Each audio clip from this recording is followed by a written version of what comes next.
अब इंटीग्रेशन तो पता ही क्या होता है, एरिया फाइंड आउट करना है ना। आपको ये भी बता दिए एक्सेलरेशन रहेगा, वेलोसिटी चाहिए तो क्या करना पड़ेगा, इंटीग्रेशन। वेलोसिटी है, डिस्प्लेसमेंट चाहिए, क्या करना पड़ेगा, इंटीग्रेशन, है ना।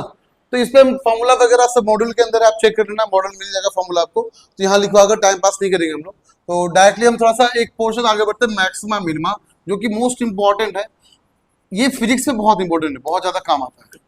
समझो कैसे, अगर मैंने बोला, बात समझना, अगर मैंने बोला कि एक ऑब्जेक्ट है, इसे फोर्स अप्लाई कर रहे हैं, ठीक है, इधर 10 न्यूटन अप्लाई किए, इधर 12 न्यूटन अप्लाई किए, तो मान लो फिर भी फ्रिक्शन फोर्स भी लग रहा है, और जिसकी वजह से इसको सपोर्ट मिल रहा है मान लो, तो जिसकी वजह से ऑब्जेक्ट मूव नहीं कर रहा है। तो बोला फाइंड द मैक्सिमम फोर्स कि ऑब्जेक्ट मूव करना स्टार्ट कर दे। जब भी टर्म आ जाए maximum force, maximum value, minimum force, जब भी टर्म ऐसा आ जाए तो वहां पे इसका मतलब मैथमेटिकल अप्रोच लेना पड़ेगा हम लोग को मैक्सिमा मिनिमा का।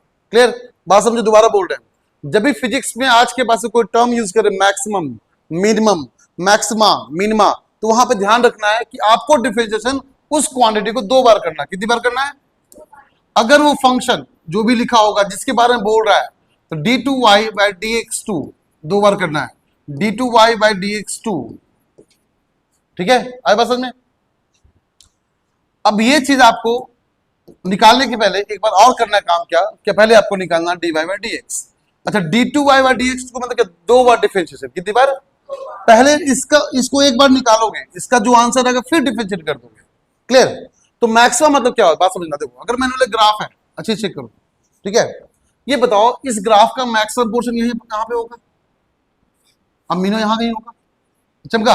अगर मैंने बोला this is X axis, this is Y axis, अच्छे चेक करना, ये मिनिमा हो गया और ये, अगर दोनों पे टैंजेंट तुम ड्रॉ कर रहे हो, चेक करना, दोनों पे तुम टैंजेंट ड्रॉ कर रहे हो यहाँ पे, क्लियर, हमें क्या मिल रहा है? हमें मिल रहा है पैरेलल टू एक्स एक्सिस। क्या मिल रहा है हम लोग को?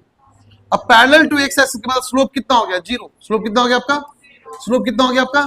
इससे मतलब ये हुआ कि उस पॉइंट को निकालना हो तो पहले क्या करना? निकालना dy बाई, आज के बाद से दोबारा बोल रहे हैं, क्या करना आपको? dy बाई dx निकालना है, उसको इक्वल टू 0 पे सॉल्व करना है, इक्वल टू 0 पे वो सॉल्व करके जो पॉइंट आया, मान लो 2 पॉइंट आया, 3 पॉइंट आया, जो भी पॉइंट आया, उतना करने के बाद दोबारा डिफरेंशिएट करो। अगर उसका आंसर नेगेटिव आया तो बोलना मैक्सिमम पॉइंट था वो, अगर उसका आंसर पॉजिटिव आया तो बोलना मिनिमम पॉइंट था। बस इतना ही करना है। जब भी क्वेश्चन मैक्सिमम बोलते पहले एक बार डिफरेंशिएट करके 0 करो, सॉल्व कर लो, पॉइंट निकाल लो। बोले पॉइंट कौन सा है? अब बताओ उसका डिक्रीज कर रहा है कि इंक्रीज कर रहा है? मैक्सिमम पॉइंट था कि मिनिमम पॉइंट था? इसका मतलब हुआ क्या करना है, अगर दोबारा डिफरेंशिएट करने पे आंसर लेस देन 0 आया तो मैक्सिमम पॉइंट था, दोबारा डिफरेंशिएट करने पे आंसर ग्रेटर 0 आया तो क्या बोलेंगे? मिनिमम पॉइंट था। एंड ये पॉइंट आपको मिल जाएगा, बात समझना। देखो, अगर तुम लेफ्ट से राइट बढ़े, बताओ बढ़ रहा है घट रहा है? इंक्रीज, और यहाँ क्या हो रहा है?